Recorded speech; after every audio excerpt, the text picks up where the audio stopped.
Hoy conversamos con Rebeca Ruiz Martín.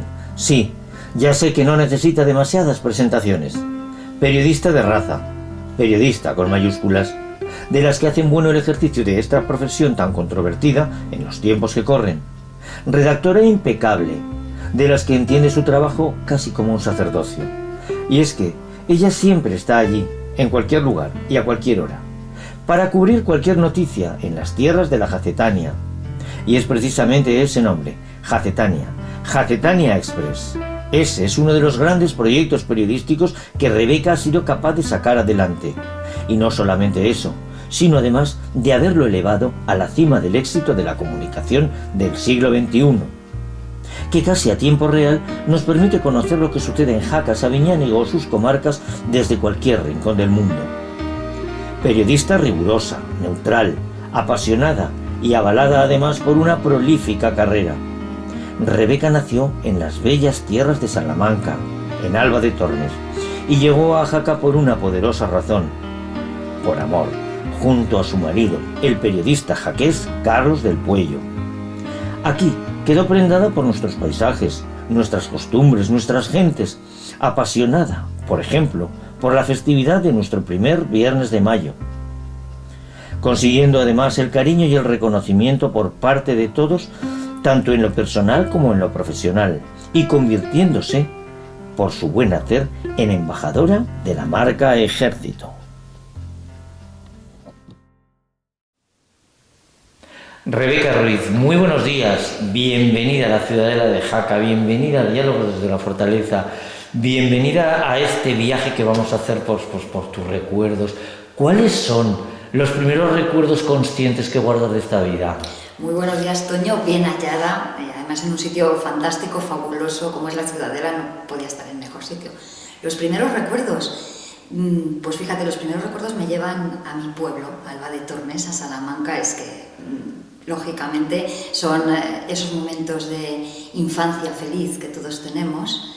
Mi primer recuerdo consciente, fíjate, yo creo que fue mi primera bici. Mi primera bici en Alba de Tormes, además en una calle llena de cantos, que era entonces, con unos ruedines que llamáis aquí, en mi tierra se llaman patines, que le poníamos, y aprender a montar en bici, en una bici chiquitina, pero con unos banderines enormes del Atleti, porque mi abuelo era del Atlético de Madrid, y unos espejos muy grandes también, una bici blanca preciosa, una BH. Ese es mi primer recuerdo consciente, yo creo. Oye, y si te pregunto el nombre del profesor o la profesora que te enseñó a leer, ¿lo recuerdas? Sí. Bueno, yo aprendí a leer mucho también con mi abuela, y yo vivía con mis abuelos en el pueblo, con mi abuelo Ruiz.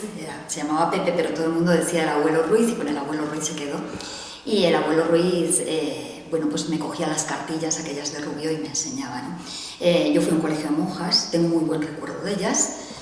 Bueno, pues ahí me acuerdo de Sor Carmen, me acuerdo de Sor Presen, me acuerdo de la señorita Purita, ya era en primero, pero tengo muy buenos recuerdos de ellos, y de muchas más que no si me pusiera a decir los nombres de todas, pues posiblemente me dejaría alguna, y no quiero hacerlo.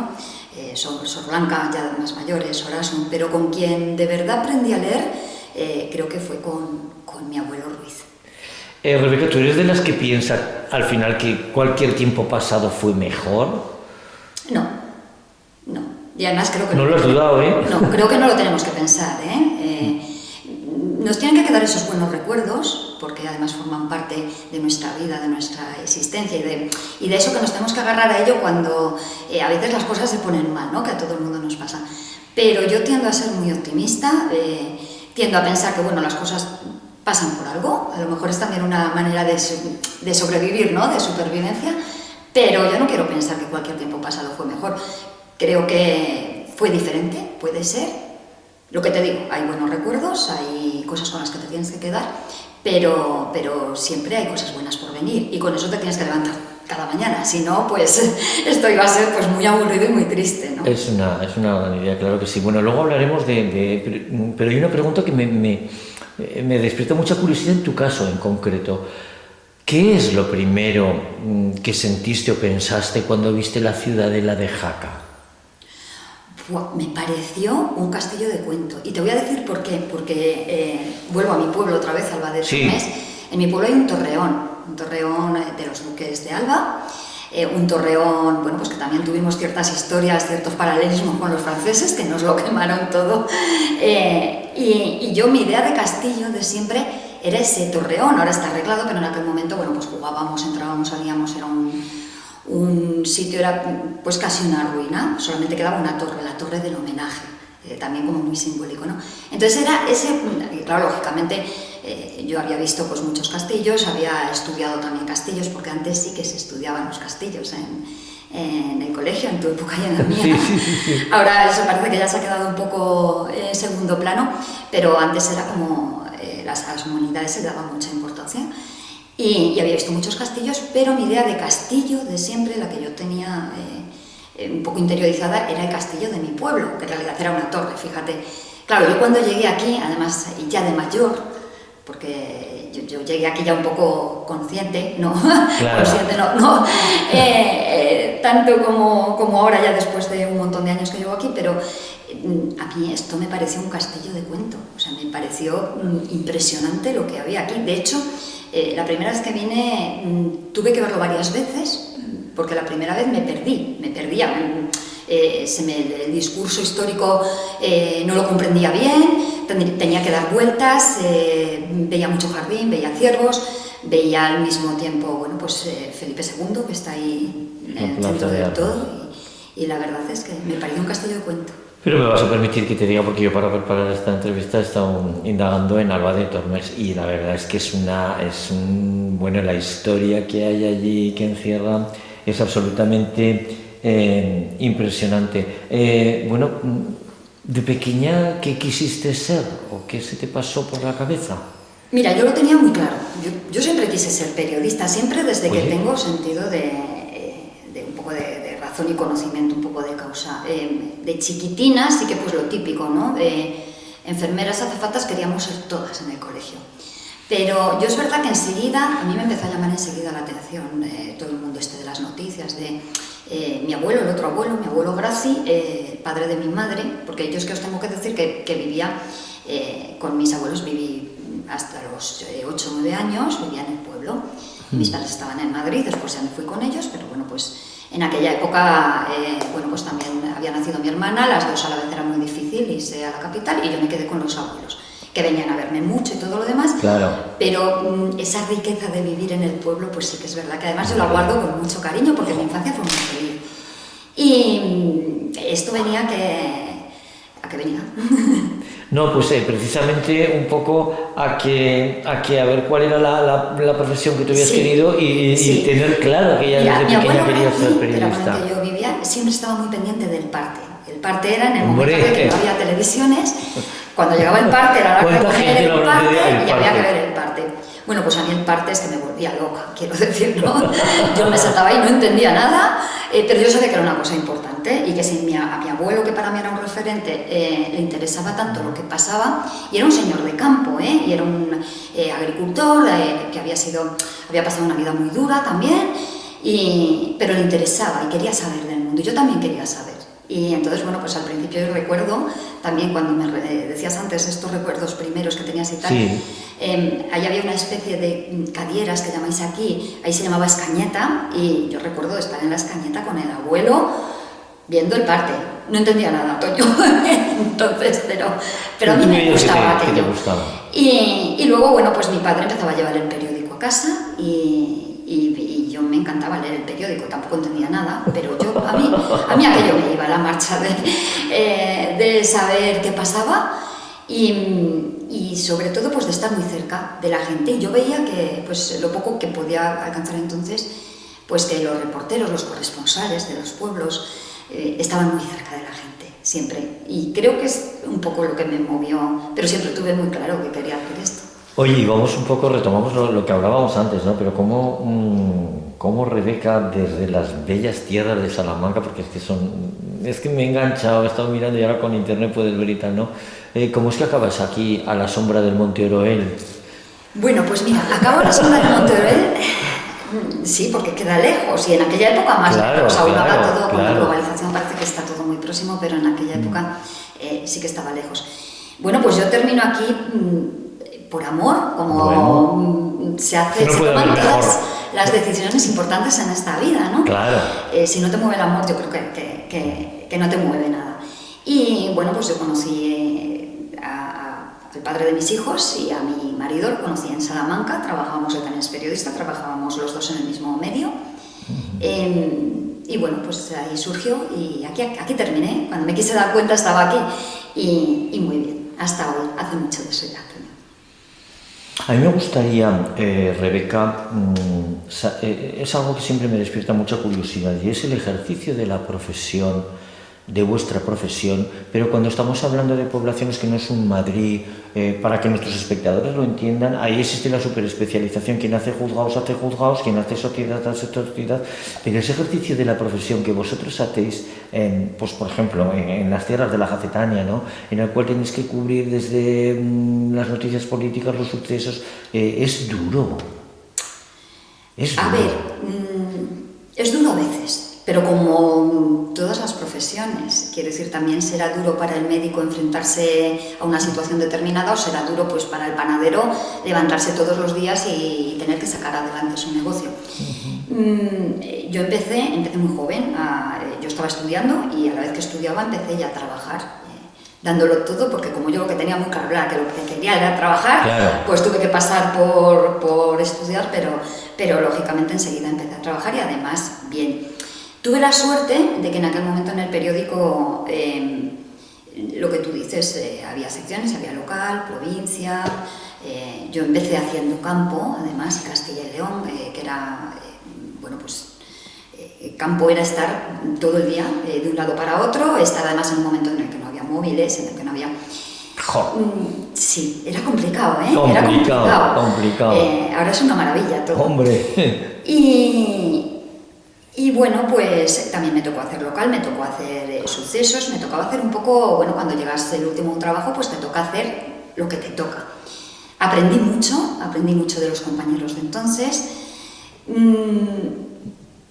pero también enseguida empecé a salir a provincia, porque a provincia, no sé por qué, siempre estaba en un segundo plano, cuando a mí me ha parecido siempre importantísimo estar en los pueblos, hablar con la gente. Otra vez esta proximidad, ¿no? Que te digo que a lo mejor se pierde un poco en una ciudad. Al final en una ciudad si es más o menos pequeña, tú te mueves también en tu ámbito. Claro. Pero no sé, ese sentido tan auténtico que tiene la gente de los pueblos. Sí. Yo es que, como vengo de un pueblo, me parece fantástico, me parece algo más poder trabajar en un pueblo. Al cabo de los años yo, bueno, pues estuve en diferentes puestos, he recorrido pues de distintas secciones en los periódicos, también he estado en la radio, pero bueno, pues al cabo de los años, cuando yo tuve que tomar una decisión y dar un giro a mi vida y volver a esto, porque claro, hubo unos años que yo sí que tuve que levantar un poquito pistón, porque, bueno, tuve 2 hijos, claro. Además con la diferencia de 5 años, con lo cual era difícil mantener este ritmo nuestro, que sabes que es un poco complicado con niños pequeños, porque al final en este país todavía creo que nos queda mucho camino por recorrer en lo de la conciliación y hace unos años pues era complicado. Entonces, bueno, yo nunca me separé de lo mío, siempre intenté hacer algo, seguir colaborando y tal, pero hubo unos años que sí que es verdad que estuve un poco más apartada.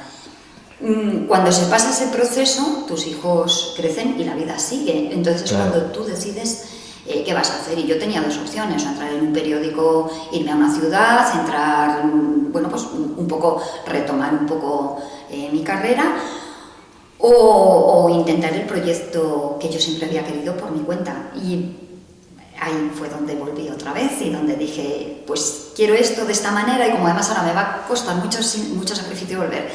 Y sé lo que quiero, porque ahora sí que tengo muy claro lo que quiero, pues me tiro a la piscina. Y me tiré a la piscina con Jacetania Express, que afortunadamente pues salió bien y tengo que agradecer a todo el mundo la confianza que tuvo en mí. Y bueno, son 10 años ya de Jacetania Express. Y tan afortunadamente, porque me atrevería a decir que de pronto creas el buque insignia de la comunicación, ¿no? Que es Jacetania Express, a través del cual pues sorprende en cualquier punto del mundo qué cosas la tecnología, puedes casi en tiempo real el conectarte y el saber lo que está sucediendo, ¿no? Entonces me parece que es... bueno, me gusta mucho, hay que decir que Algeciras Express es muy exigente, o sea, es como un niño Eso te iba a pequeño. preguntar, porque al final es una disponibilidad de 24 horas, porque en cualquier momento puede suceder algo, hay que cubrirlo. Lógicamente, pero bueno, creo que eso es un poco el espíritu del periodista que a lo mejor se ha perdido un poco. Ahí sí que yo tengo que hacer un poco de autocrítica en la profesión, porque bueno, las nuevas tecnologías nos han servido para... nos han ayudado mucho, ¿no? Pero también es verdad que ha creado mucho periodista de salón, mucho periodista que no sale a la calle. Y yo, bueno, te lo he dicho antes, o sea, para mí es fundamental salir a la calle. El día que no pueda salir a la calle pueda estar con la gente y pueda estar en el... De hecho, bueno, hay muchas veces que salgo y me doy una vuelta y hablo con la gente y voy a buscar una determinada noticia y vuelvo sin noticia. Pero bueno, pero ese contacto, ¿sabes? Eso a mí me da la vida. Y bueno, intento reflejarlo lo mejor que puedo. Hay veces que me equivoco, hay veces que no lo hago bien, hay veces, bueno, pues como todo el mundo intento aprender continuamente, eso sí, sobre todo de la gente que tengo enfrente. Siempre salgo de casa pensando que tengo que aprender y siempre aprendo algo. Y como todo eso me encanta, pues no me supone ningún esfuerzo, bueno, entre comillas, a veces sí. Claro, claro. Pero bueno, no me supone ningún esfuerzo. Tengo el trabajo que quiero, o sea, yo soy una privilegiada. Pero además, Rebeca, con una cátedra, y yo esto se lo explico muchas veces a la gente joven. Tú empezaste a ejercer el periodismo en un tiempo en el cual no existía una tecla que tú la apretaras que fuera internet, y no existía, y el labor de hemeroteca, preparar una entrevista, quiero decir, era un auténtico trabajo concienzudo en el cual te tenías que buscar la vida. Y muchas veces yo me pregunto cómo éramos capaces de hacerlo. Pues éramos capaces, Toño. Y sin móviles, que decías antes también. Sí. Ahora se te cae internet, o te quedas sin el móvil, o te lo dejas en casa un día y bueno, parece que se ha muerto, se ha terminado todo, se acabó el mundo para ti. Bueno, pues no, éramos capaces. Y éramos capaces además de hacerlo bien. Bien, hombre, ya te digo que excelentemente bien. Oye, dime en el desarrollo de tu profesión y sobre todo pues además en el ámbito de cuando llegas a Jaca y tal y cual, ¿cuál es la noticia más difícil que recuerdas haber dado? Bueno, mira, llevo en esto 30 y pico años ya. Sí, son muchos. Muchos años. Ha habido momentos muy duros, muy difíciles, no sé, quizá... mira, hubo un atentado de ETA en Salamanca, un atentado del Capitán Aliste. Sí. Fue el primero que a mí me tocó un poco de cerca cubrir, que además no cubrí nada porque yo entonces acababa de entrar en el periódico. Esto fue, te hablo del año, creo que fue 95. ETA había atentado hacía un par de años o 3 en Salamanca. Parecía que había determinadas provincias a las que no llegaba y tal. Bueno, pues sí. A Salamanca también llegó. Mató al coronel Heredero, creo que era, y a los pocos años yo acababa de entrar en el periódico, bueno, llevaba algún tiempo en el periódico, en un periódico que era el Adelanto de Salamanca, que entonces era bueno, pues todo un referente. O sea, ese periódico era el más antiguo de España después del Faro de Vigo. Hoy ya no existe, es una pena, pero en aquel momento pues era todo un referente y era el periódico de Salamanca. De Salamanca y de Castilla y León y ya te digo, con un prestigio importante. Y yo llevaba unos meses trabajando allí y yo ya te digo que yo estudiaba a la vez que trabajaba. No recuerdo muy bien cómo me enteré del atentado del Capitán Aliste. Fue una mañana, yo estaba en clase, estaba en TGI además, pero en aquel momento, claro, no teníamos la facilidad de algún móvil había, pero no era la facilidad ni de los móviles ni de nada. O sea, tú te enterabas de algo, estábamos todo el día con la radio puesta, esto sí, eso sí. Entonces tú te enterabas de algo, la radio era los primeros que daban la noticia, era lo más próximo. Entonces salías corriendo pues o a la redacción o a ponerte en contacto con tu redactor jefe, con tu director, o cada vez que veías que había pasado algo, ¿no? Y recuerdo que aquello fue en un descanso de la clase de por la mañana en la facultad, en la Universidad Pontificia de Salamanca, y salí corriendo porque fue atentado, no se sabía qué pasaba, no sabíamos muy bien tampoco qué había sucedido. Y bueno, fue cuando Capitán Aliste voló el coche con una bomba lapa. Acababa de dejar además a su hija en el colegio, cerca de la Plaza de Toros, recuerdo. Además lo recuerdo como si fuera ayer. Y a mí me mandaron ir, claro, lógicamente mis compañeros de local y los periodistas que llevaban ya mucho tiempo y tal, al minuto 1 estaban allí y sobre el terreno con los fotógrafos, entonces íbamos con nuestro fotógrafo. Y a mí me tocó ir por la tarde, o sea, ya se había pasado todo el primer golpe, porque fue un golpetazo para Salamanca. Claro. Se había pasado ya y a mí me mandaron ir al colegio a que hablara, lógicamente ya a las 5 de la tarde o a las 6 pues ya no, tenía que ir a hablar con el director del colegio y al colegio donde iba la niña y bueno, que me atendieron fantásticamente bien, tengo que decirlo, pero a mí aquello me supuso, claro, luego ya no sé si escribí 15 líneas, 20 líneas, algo así, lógicamente, lo mío era ya un poco colateral, ¿no? Al tema del atentado. Sí. Pero a mí aquello me supuso un baño de realidad. Porque en aquel momento fue cuando me di cuenta de verdad lo importante es que éramos los periodistas y que había determinados temas y determinados asuntos en los que no te podías quedar de perfil. Y aquel fue el momento que yo fui consciente de aquello. Me preguntabas cuál fue a lo mejor la entrevista más dura, pues la noticia más dura que tuve que dar.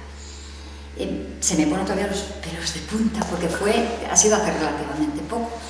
Yo no sé si recuerdas, en Canfrán se mató un militar del regimiento, sí, muy joven, Rubén Rangel Pizuete, soldado, sí, chico de 25 años con toda la vida por delante. A mí aquello me impactó el accidente en aquel momento, fue un accidente muy gordo, pero me impactó muchísimo más al día siguiente, a los 2 días que fui al funeral. Recuerdo que hacía muchísimo calor, o sea, era un día, no sé, quizás porque me pilló más sensible de lo normal, no lo sé por qué. Yo veía la foto de aquel chico, yo veía a mis hijos. Fue muy duro, Toño, fue muy duro.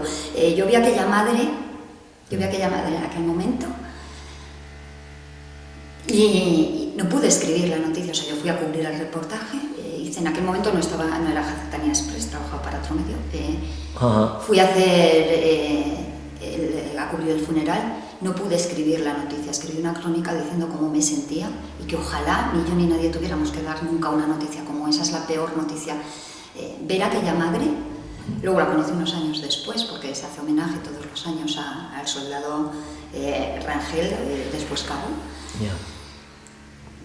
Siempre tengo ahí, en 30 años de profesión, luego después también coincidió, tuve la mala suerte que también estos últimos años pues he tenido que cubrir, eso es muy desagradable y muy triste, tener que ver, cubrir un accidente y tener que estar enfrente, pues también recuerdo a Paco Benítez, también un sargento primero que falleció en la calle, aquí recuerdo también al comandante Yarto que murió en un accidente en las batallas de tiro. No sé, dar esa noticia es muy triste, muy duro, pero estar al día siguiente frente a frente con sus madres, con sus mujeres, no sé. Creo que es que ya me pilla un poco mayor, ya cierta sensibilidad, pero sobre todo sí, la peor noticia, no sé por qué, pero así fue. Y la peor noticia que he tenido que dar en todos estos años fue el funeral del soldado Rubén Rangel Pizuete. Veo que no se te ha olvidado el nombre y además es que eso dignifica la profesión del periodismo porque cuando la gente lo lee, lo ve, lo escucha, no sabe que detrás hay personas son seres humanos y que tienen... que es muy duro, es muy duro. Bueno, Rebeca, cambiamos de tercio, sí, radicalmente. Dime esa noticia alegre o... Bueno, alegres, ¿sabes qué pasa, Toño? Que mira, noticias alegres, yo te he dicho, yo soy muy optimista por naturaleza. Sí, quiero decir, yo busco la noticia buena en cada rincón, porque además sé que la hay. Entonces, noticias alegres hay muchas. No te acuerdas de una tanto como de la triste, porque, bueno, somos así, ¿no? Y entonces parece que lo alegre también es lo esperado. Yo entiendo que la gente, las personas somos así, entonces me acuerdo menos, pero bueno, te puedo decir, pues por ejemplo, hay muchas noticias alegres. Por ejemplo, mira, cada primer viernes de mayo, Aquí que además me encanta vivirlo, o sea, yo me cojo, lo vivo desde por la mañana, bueno, de hecho lo vivo desde una semana antes. Vas, cantas, bueno, pues esos abrazos del final, ese calor de la gente, esa calle mayor, eso para mí eso es una noticia alegre y me encanta darla. Me encanta dar noticias, pues yo qué sé, pues mira, por ejemplo, la cofradía de la Burreta, el último día de Semana Santa, después de, bueno, de muchos días, sabes que los cofrades le echan mucho sentimiento, si estás con ellos, al final se te contagia ese sentimiento, el último día es una fiesta, después del domingo de resurrección, bueno, pues todos se abrazan, todos, a mí esas noticias me encanta contarlas, me gusta mucho. Yo qué sé, pues por ejemplo también cuando tocaron, que luego dicen que lo del dinero no da la felicidad, pero bueno, ayuda, está claro que ayuda. Cuando tocó el gordo de la lotería, en Jaca, parecía que nos había tocado a todo el pueblo. Lo que me tocó en realidad fue trabajar y mucho durante mucho tiempo, pero esa alegría compartida, ¿no? Y bueno, al final esas son las noticias alegres que me gustan. Rebeca, dime, háblame de ese consejo. No sé si preguntarte si fueron tus padres o tus abuelos, tu abuelo Ruiz, ese consejo que te dieron en tu juventud y que con el pasar de los años dices, ostras, es verdad. Pues mira, yo en esto de consejos te voy a decir, en mi casa, creo que, no sé si es porque han tenido mucha confianza en mí o al contrario, ¿sabes? O porque han dicho, bueno, está... Hombre, dejémoslo que antes. No lo sé, me voy a quedar con la parte buena, pero no ha sido mucho de consejos. Quiero decir, sí que es verdad, bueno, mi padre siempre quiso que hiciéramos lo que de verdad queríamos hacer. Se fue muy pronto, es una pena, porque a mí me hubiera encantado que hubiera disfrutado más de mis hijos, que me hubiera visto a mí ahora bien aquí, contenta. No sé, se fue muy pronto. Pero nunca me dijo, tienes que hacer esto, tienes que ir por aquí, o tienes, no, lógicamente, como todos los padres, que intenta orientar, ¿no? Pero yo a mi padre siempre lo recuerdo, siempre lo recuerdo a mi lado, y muy bien. A mi madre sí que le tengo que agradecer que siempre me dijo, yo de pequeña no entendía nada, porque yo venía de un pueblo donde las abuelas te preparaban el ajuar desde que... Claro. A ver, bueno, en aquella época era lo que se hacía, ¿no? Si tenías 10, 11 años, pues ya te empezaban a regalar sábanas, cuberterías, tal, para cuando te casaras y para cuando... Y a mi madre le tengo que agradecer que me insistía mucho y yo entonces no lo entendía, y me decía, tu hija estudia y sal y ya tendrás tiempo. Ya, claro, y en aquel momento el ya tendrás tiempo te suena a que se me está pasando la vida, yo quiero todo ya rápidamente y tal. Y me decía, sobre todo, me enseñó a ser independiente y me decía, sal, estudia, haz lo que quieras. No sé, a lo mejor que te dé una mujer. Mi madre era y es una mujer pues bastante adelantada a su tiempo, porque es verdad que en esa época, no sé si a lo mejor por las circunstancias, porque a ella le tocó conseguir se casó con mi padre, se fueron a Madrid, a lo mejor también no era esa mentalidad, pero mi madre tenía muy claro que quería, o sea, déjate de ajuares, ya tendrás tiempo de comprarte la plancha, la cubertería o lo que quieras, o tú sitúate, vive bien, disfruta y que la vida, y con ese consejo me quedo. De mis abuelos, bueno, mi abuelo Ruiz era la niña de sus ojos, siempre lo fui, el otro abuelo parecido, claro. Es verdad, yo siento mucho que mis hermanos y el resto de los nietos dirán, pero sí que es verdad, bueno, vivía con ellos también, entonces es también entendible. Cuando yo fui, yo ya te digo que tenía muy claro lo de hacer periodismo, yo había empezado unos años antes echando una manita, pues había una radio en mi pueblo de estas emisoras locales, yo iba allí, o sea, yo lo tenía muy claro que quería hacer periodismo. Claro, periodismo se escapaba un poco, o sea, no, la gente que había a mi alrededor, las niñas que salían a estudiar, pues era sobre todo magisterio, derecho, eran las carreras un poco de la época. Lo de periodismo no, bueno, pues estaba ahí un poco. De hecho, Salamanca, cuando yo empecé a estudiar, salía entonces, el año que yo empecé, salía la primera promoción de periodistas. Quiero decir que era un poco... Y mi abuelo, Gracia, había estado en la guerra, le había tocado estar en el frente y con 15 o 16 años lo había pasado muy mal. Sí. Y siempre me decía, yo, hija, te voy a ayudar. Bueno, de hecho, yo hice la carrera porque mi abuelo nos ayudó económicamente. Yo, hija, yo te ayudo y hazlo y yo estoy muy orgulloso de ti, pero no te signifiques, que no, ¿cuántas veces me acuerdo? Que no salgas en ninguna foto, que no pongan tu nombre en ningún periódico. Fíjate ahora, o sea, mi pobre abuelo, si lo ves esto, lo mismo que hubiera dado un infarto pero era ese miedo que tenía la gente mayor en los pueblos, porque la guerra civil fue muy dura en los pueblos. Sí. Y era ese miedo que mi abuelo todavía arrastraba, y él estaba muy orgulloso de mí, por supuesto. Bueno, pues era su nieta y era como su hija, porque ya te digo que vivía con él, pero siempre decía eso. Yo te ayudo lo que sea, pero luego salía, claro, de vez en cuando salía a lo mejor, pues yo ganaba premios literarios, pues pequeñitos de pues, sí, a lo mejor pues salía en el periódico local y yo llevaba mi recorte y el abuelo muy contento, pero me decía, hija, pero es que esto de que te pongan el nombre y sí, el abuelo eso pensaba. Pero esa reminiscencia es curioso, yo la he escuchado, y es que en la Guerra Civil Española, que a él le tocó vivirla, pues si ibas a un determinado mitin, hay uno muy famoso en San Sebastián, que luego cogieron y fusilaron a toda la gente que había. Entonces ese terror a significarse era muy común y muy comprensible. En los pueblos más. En los pueblos más, efectivamente. A ver, Rebeca, dime ese rincón de Jaca, ¿qué es tu rincón preferido?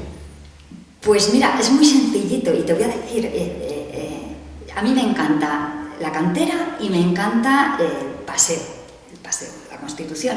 Y te digo por qué, porque yo lo relaciono, yo todos mis recuerdos, mis rincones, mis sitios preferidos los relaciono con momentos bonitos y felices. Claro.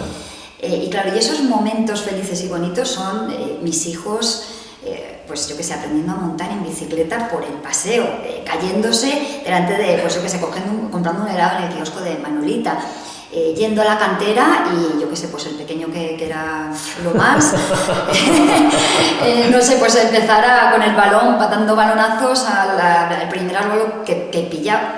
Esos son los recuerdos que yo tengo. Entonces, esos sitios para mí pues tienen mucho sentido y lo seguirán teniendo siempre. Y lo seguirán teniendo siempre. Oye, ¿y el paisaje de todos los Pirineos que elegirías? Que es complicado porque... Me pones en un compromiso, porque es que a mí me gusta todo. Yo soy una... Pues te voy a dejar elegir uno nada más. Bueno, ¿me dejas dos? Mira. Venga, dos, venga. No se lo digas a nadie. Bueno, tres. Voy con tres. Jaca me gusta todo de Jaca. O sea, me gusta, pero todo lo de alrededor. Me gusta el río Aragón porque yo nunca había visto bajar un río con esa fuerza que baja el río Aragón, ¿sabes? Esa bravura. Yo la primera vez que lo vi, yo me quedé ahí mirando y se podían pasar horas porque eso era hipnótico total. Yo no lo había visto en la vida. O sea, en Castilla, en mi tierra, los ríos no bajan así. Eso para mí fue espectacular verlo. Y además, pues eso también, bueno, pues porque te hace reflexionar este tipo de, no sé, tú estableces paralelismos sin querer con tu vida, con épocas de tu vida. Luego tengo un sitio muy bonito. Canfranc siempre me gustó Canfranc porque creo que de esta zona de por aquí, lo que yo tengo en la memoria de haber conocido, de haberme llegado, pues yo que sé, alguna postal, es Canfranc. Y luego el balneario de Panticosa. Y el balneario de Panticosa te voy a decir por qué. Mi madre tenía un tío, un hermano de mi abuela, mi tío Paco, que hacía viajes hace muchísimos años y traía gente al balneario de Panticosa. Y entonces a mi madre, que entonces era una niña de poquitos años, le llevaba postales del balneario de Panticosa. Entonces en mi casa siempre había estado la imagen del balneario de Panticosa como, no sé, claro. Y claro, mira, luego al cabo de los años, fíjate, ¿dónde fui yo a parar? Que nunca me hubiera imaginado, o sea, yo aquello lo veía como si fuera, no sé, un país exótico, no sé cómo me lo podía imaginar. Y entonces eso, y después de muchos años, pues aquí te digo. Muy bien. Pero eso te digo, siempre al final los sitios favoritos, preferidos y van muy relacionados con tu Rebeca, ¿a quién admiras? Pues mira, admiro a todo el que tiene narices cada mañana, y no es un tópico, a levantarse, a salir adelante y hacer lo que tenga que hacer por sus hijos y por llevar su pan a casa. Y me da igual que sea el panadero, el barrendero, que el ministro de turno, que me da igual, o sea, me da lo mismo. Pero hay gente que tiene mucho mérito, a la gente honrada, porque luego hay gente, bueno, pues que va por la vida de otra manera, pero ahora esa gente honrada que cada mañana se levanta y tiene que echar cuentas y decir, a ver, porque esto está pasando ahora, y decir, sí. tengo que priorizar porque Sí, yo tengo que pagar mi alquiler, por ejemplo, la vivienda está fatal, tengo trabajo, pero mi trabajo no me acaba de llegar, a ver cómo lo hago para que a mis hijos no le falte, yo qué sé, el disfraz de carnaval. Y entonces ese día, pues hay gente que se queda sin cenar para que al día siguiente los niños vayan al colegio con... Esa a esa gente admiro. Esa gente es de admirar. Me parece una reflexión importante y desgraciadamente que será. Pasa. Oye, dime así entre tú y yo, algo que no toleras, algo que... Te lo digo muy claramente. Mira, los que están alrededor No sé lo que será, saben. pero lo tienes muy claro. Que me mientan y que me roben. Y me ha pasado las dos cosas. A lo largo de esta vida me han pasado las dos cosas. Algo que no aguanto, que no tolero, es que me mientan. O sea, yo... puede ser muy duro lo que tú me tienes que decir, pero si me mientes y me entero, yo no quiero saber nada más de ti. Ya. Eso no puedo con ello. Ya. Oye, y dime ahora, pues no sé, una virtud o que por lo menos te han dicho pues los demás, ¿no? Que la tienes. Uy, eso es muy difícil de decir. ¿Cómo te voy a decir yo? ¿Cómo te voy a decir yo una virtud? Bueno, mira, pues a lo mejor es una virtud y es también un defecto. Yo soy muy... Pues por eso, porque luego te voy a preguntar el defecto. Bueno, pues te lo digo ya junto, las dos cosas. Yo soy muy cabezona. Muy cabezona. Soy Tauro y... Bienvenida al club. Y bueno, pues ya sabes cómo somos los Tauro. Entonces a mí sí se me mete algo entre ceja y ceja. Y yo tengo muy claro que... Y normalmente suelo tener claro lo que quiero y lo que no quiero. Conforme pasan los años, cada vez más. Como a mí se me meta entre ceja y ceja, hasta que no lo consigo no paro. Hay veces que la vida luego lo intento y luego la vida me pone en mi sitio y dice, bueno, venga, hasta aquí. Vale. Ya está. Pero eso, no sé si es una virtud o es un defecto, pero... No, yo creo que yo lo llamaría perseverancia, ¿no? Ahora te voy a preguntar, Rebeca, dime, porque hemos hablado de las más tristes o de las más alegres, o que más te han motivado, pero ¿cuál es esa noticia que te gustaría dar? Es decir, que se produjera algo para convertirlo en noticiable. Esto es difícil también. No sé, yo me quedo con algo que se pudiera compartir. Es decir, y te decía antes, pues por ejemplo, un premio de lotería cae en este pueblo, sería maravilloso, ¿no? O sea, yo mañana llega alguien... Claro. Es un poco también un poco utopía, ¿no? A mí mañana llega alguien y me dice, bueno, pues a partir de mañana en tu zona, y tienes que dar la noticia y tal, pues cosas como, por ejemplo, se ha terminado la violencia de género, se ha terminado, yo qué sé, las agresiones de cualquier tipo, se ha terminado la pobreza, que tenemos un problema muy importante de pobreza enorme en la sociedad actual, en Jaca también, o sea, y no nos enteramos porque vamos muy deprisa, porque a veces no nos interesa saberlo, cerramos los ojos. Claro, a veces tampoco podemos hacer nada y al final lo dejamos pasar, pero si me dijeran qué noticia, ya te digo, es un poco utópico, pero bueno, si yo puedo elegir, me encantaría dar una noticia, pero además bien, con todas las ganas de decir, en Jaca, en nuestro territorio, se ha terminado la pobreza, se ha terminado la violencia de género y la gente es buena. Bueno, no, mejor noticia. Ya hay que decir con eso, ¿no? Además es que al final produce mucha tristeza saber que si las cosas estuvieran repartidas de otra manera, habría para todos. Oye, Rebeca, tú que llegas de esas hermosas tierras de Salamanca, que hablábamos antes, llegas a Jaca. Esta es una pregunta que siempre me gusta a la gente que venís de fuera, pues el conocerla. ¿Cómo ves tú el carácter montañés? ¿Qué decir? Bueno, pues mira, el montañés, yo quiero que se me entienda, es difícil, pero es difícil porque es muy auténtico. Y es gente que por lo general no tiene mucha doblez. Entonces, si él siente que tú no eres de su círculo, te va a costar entrar y te va a costar ganar la confianza. Yo tengo que decir que en mi caso, hombre, sí que es verdad. Además, el carácter sobre todo, yo estaba acostumbrada pues a escuchar a mi alrededor. Cuando yo vine, el tono de voz, por ejemplo, ¿sabes? Aquí es como más brusco, más recio, más... Sí. Pero pero una vez que tú llegas... Bueno, yo llevo aquí 30 años, ¿qué te voy a decir? Claro. ¿Qué te voy a decir? Y yo no me voy, ¿eh? Pero me ha gustado muchísimo, ¿no? El ver esa apreciación, porque hay veces que el carácter montaño es como muy ogro y tal y cual, y no, una vez que lo tienes... Pero no es verdad, o sea, de hecho te toda la digo más, vida. yo una vez que ya voy conociendo, que lo conozco y que sé cómo es, prefiero eso a que, por ejemplo, pues no voy a mencionar otras comunidades, pero a lo mejor que me entren un poco más suave y y luego me la estén dando por detrás. Entonces, creo que es muy auténtico. Sí, el sentido de ser muy auténtico, pues tiene sus pros y sus contras y ya está. Pero la balanza pesa lo bueno. Bueno, a lo largo de lo que llevamos de entrevista ya lo has dejado entrever, ¿no? Pero bueno, nos encontramos en el Salón Panadería, que es en el mismo sitio en el cual además a ti se te convirtió en embajadora de la marca Ejército. Por tu cariño, tu mimo, tu dedicación hacia el ejército. ¿Cómo lo viviste? Bueno, imagínate, o sea, para mí esto es Déjame una cosa que quiero dejar de decir, porque es una distinción importantísima además para personas muy concretas y en tu caso es un lujo contar contigo como embajadora. Bueno, muchas gracias por tus palabras. Siempre tengo que agradecerle al Ejército de Tierra que me nombrara embajadora. A mí, yo lo dije el primer día y lo sigo diciendo, para mí es un reconocimiento brutal a mi trabajo, es quizá lo mejor que podía esperar.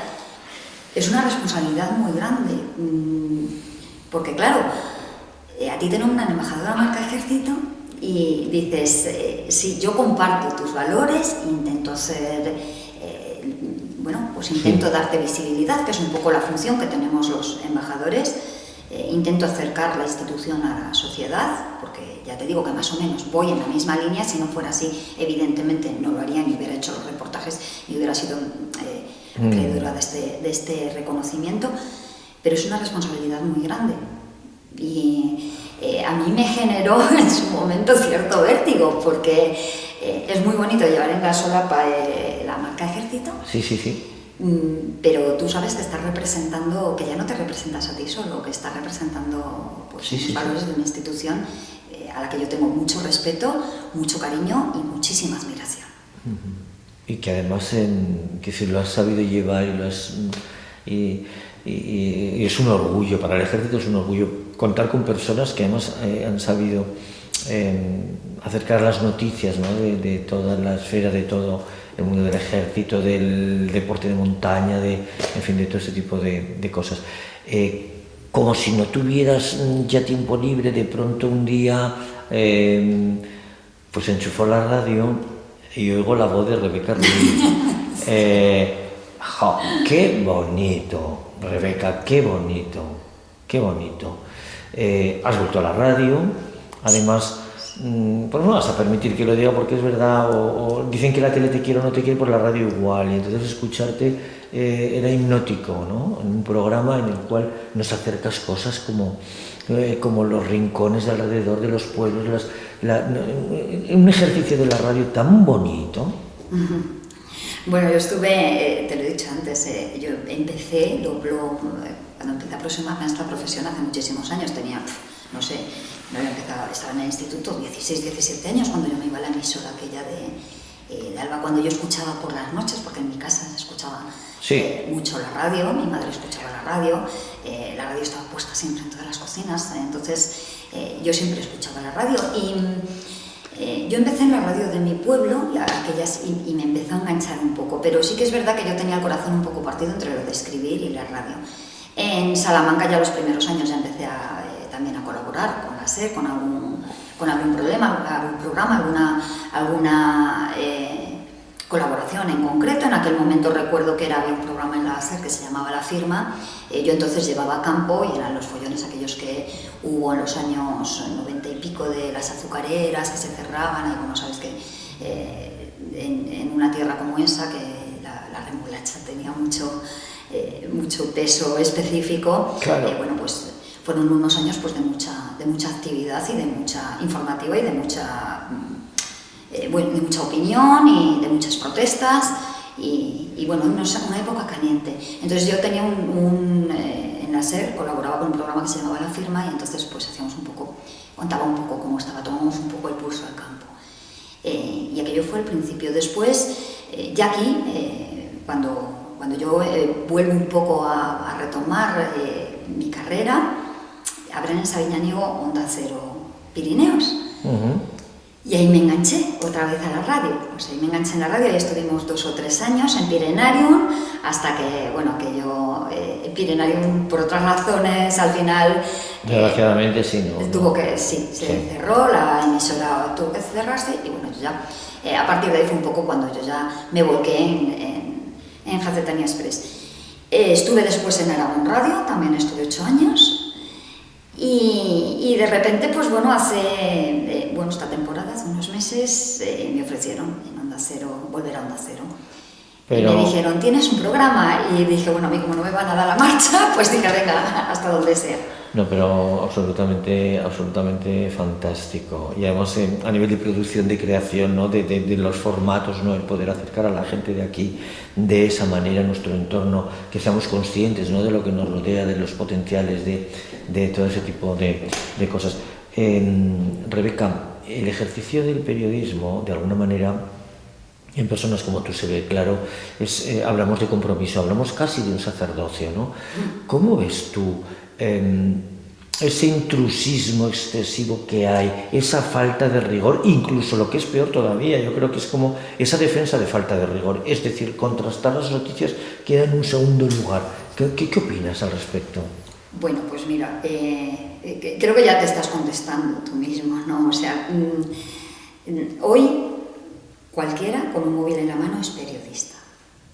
Cualquiera es periodista para determinados medios. Cualquiera que llega con un móvil te hace la foto en cualquier sitio, lo suelta de determinada manera. Claro, ahí falta cierta responsabilidad, hay falta intrusismo, hombre, no sé si intrusismo llamarlo, es otra cosa diferente, quiero decir. En el mundo de las nuevas tecnologías, el acceso a Internet, la globalización, tiene una parte muy buena y una parte muy mala. Una parte muy buena es que al minuto 1 estamos todos informados, ¿vale? Y tenemos mucha información, a lo mejor demasiada información, pero ahí también va la responsabilidad de cada uno de saber distinguir lo que es una información veraz, contrastada, objetiva, de una, pues no sé, de una fake news de estas, sí, o de una información interesada, que también se utiliza mucho. Y también tenemos otra parte, que es el espectáculo que se han convertido en muchos programas de televisión. Entonces, yo creo que hay que saber diferenciar. Una cosa es el periodismo, otra cosa es no sé cómo llamarlo, este movimiento, que estamos inmersos en la inmediatez, en redes sociales, en cualquier cosa vale. En función de la audiencia. Y otra cosa es el espectáculo. Entonces, a partir de ahí, si tú tienes clara esa diferencia, tampoco creo que haya intrusismo. O sea, yo no, lógicamente, o sea, ¿sabes qué pasa? Que también la gente cada vez está más informada. La gente que no se informa es porque no quiere. Quiero decir, tú tienes ahí muchos medios, hay muchísima información al alcance de todo el mundo, claro, y también está en la responsabilidad del espectador y la fidelidad a la hora de ir a las redes. Yo ya sé lo que leo y dónde lo leo. De buscar cuál es la información veraz, objetiva y real. Y si a ti te hace falta leer 10 medios para quedarte con tu opinión y con tu idea, o sea, yo no te voy a decir, lee Jacetania Express o escucha Onda Cero, no, o sea, al contrario, lee todo. Y escucha todas las emisoras de radio y mira todos los programas. Y llegará un momento que tú mismo creerás tu propia opinión, y eso es lo que vale. Entonces, intrusismo, bueno, si llamas intrusismo que vaya alguien con claro, lógicamente yo quiero pensar que la gente sabe distinguir, ¿no? El valor de una noticia o de un artículo bien elaborado. Y la valoración de la credibilidad, pues genera la fidelización, es decir, yo te leo a ti, leo Jacetania porque sé que voy a encontrar una fuente que es lo que en realidad estoy buscando, y te fidelizas. Bueno, pues ahora yo te voy a poner un poco entre ¿Más? entre la espalda y la pared. ¿Más? Vale, yo te voy a posibilitar el que en este sobre yo tengo una pregunta. Es una pregunta que alguien quiere conocer, que le despierta curiosidad. Entonces, bueno, pues tú la lees y a ver... A ver ¿Qué? a ver si la ¿Qué miedo respondes me das? o no la respondes. Y si sabes Bueno, quién yo te te la ha hago. podido hacer esa pregunta.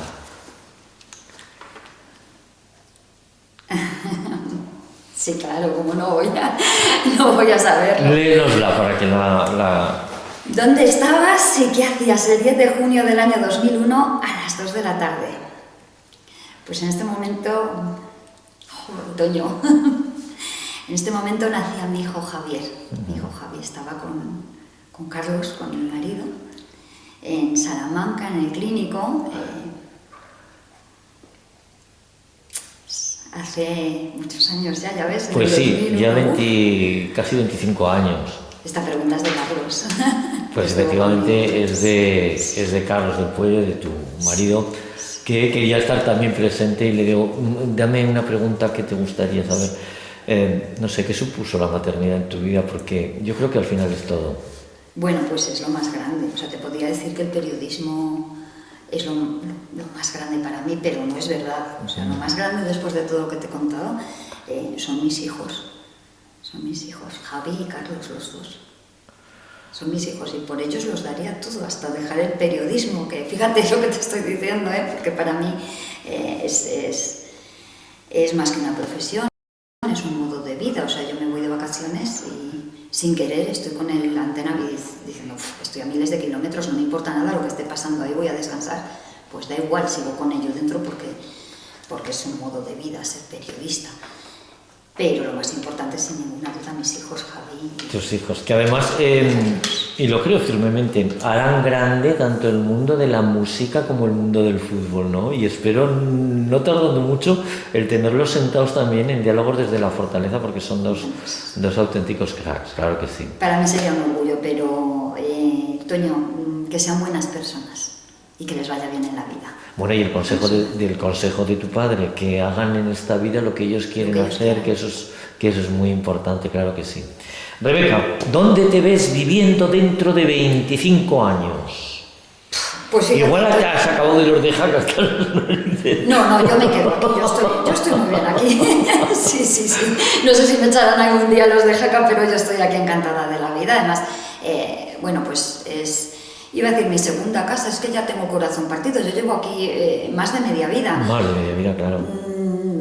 Yo me siento de aquí, o sea, de hecho hay alguna vez que los de mi pueblo se enfadan porque si alguna vez me saca alguien por algún sitio y dicen la periodista jacetana Rebeca Ruiz, que yo, mucha honra, hombre, yo llevo aquí mi botón charro, claro. Llevo unas veces mi botón charro, otras veces el sueldo jaques, depende cómo llevo el día. Hoy creo que tocaba esto porque como ya estamos en la Ciudadela, no te puedo decir dónde estaré dentro, si no sé dónde voy a estar la semana que viene. Y fíjate que a mí se me ocurría cuando estaba preparando el formulario de esta entrevista, fíjate que yo a ti jubilada no te veo, pero no solamente no te veo, pero además es que te veo escribiendo.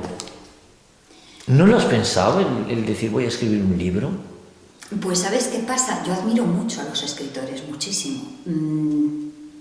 Yo creo que no podría hacerlo, ¿sabes? O sea, no... Yo creo que sí. Bueno, no sé, tú ya sabes, al final nunca... ¿A quién me iba a decir a mí que yo iba a acabar en Jaca, no? Cuando yo estaba acabada de todos montando en bici. Pero no lo sé, ojalá tuviera tiempo y cabeza, porque cuando lo pueda hacer, entiendo que será dentro de muchos años, para poder escribir un libro de lo que sea. Claro que sí, al final los periodistas, no sé quién decía, que éramos un poco escritores frustrados, ¿no? Bueno, a lo mejor es que soy muy impaciente, entonces esto de escribir un libro no sé, me da mucho de respeto, ¿eh? Bueno, pues, ojalá, pues te iremos animando, no lo dudes. Y ya para concluir, Rebeca, es un poco una pregunta importante con la cual terminamos estos diálogos desde la fortaleza siempre, y es que te voy a pedir que me grabes ese mensaje que va a quedar oculto hasta dentro de 300 años, y precisamente pues en el mes de marzo del año 2325 la encontrarán casualmente. ¿Qué te gustaría dejarle dicho a la humanidad? Es muy difícil. Yo no soy, a mí, ya te he dicho, no me han dado consejos de estos, de decir tienes que hacer esto. No. Un mensaje solamente, un consejo, yo tampoco me atrevería a darlo, pero que la gente sea auténtica, que la gente se pare un minuto y que piense y que reflexione y que sea empático con el que tiene enfrente, porque si tú eres capaz de ser empático con la persona que tienes enfrente, yo creo que lo tienes todo ganado. Y ya está. Muy bien, Rebeca. Pues gracias porque has puesto el corazón en esta entrevista. Gracias por compartir todos esos retazos, esos recuerdos, esos anhelos de tu vida con nosotros, y hasta aquí ha llegado tu semblanza. Gracias a ti, Toño.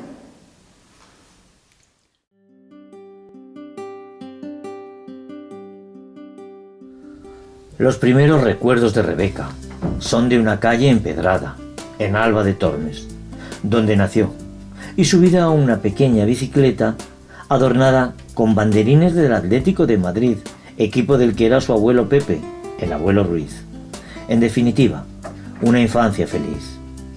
La primera vez que vio la Ciudadela le pareció un castillo de cuento, con sus ciervos, los fosos, la estatua de Felipe II, tan grande que uno se pierde, y que en buena medida le recordaba la torre del homenaje, allá en Alba de Tormes.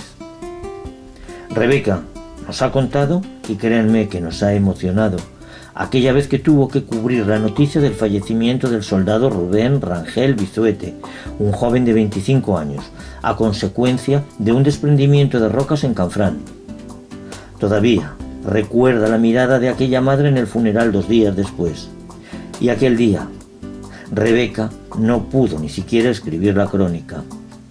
Hablando con ella y traspasando la rigidez y la dura disciplina que exige una profesión como es el ejercicio del periodismo en nuestros valles, que exige cubrir eventos, sucesos, entrevistas, crónica política y todo aquello que sea noticiable, descubro en Rebeca una mujer sensible, que con ternura y sin dudarlo nos cuenta que lo más importante de su vida es la maternidad.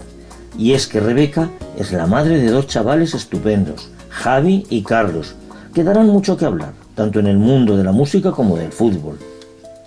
Ese espíritu y la excelencia de sus coberturas hicieron que el Ministerio de Defensa le otorgara uno de sus más prestigiosos galardones, como embajadora de la marca Ejército.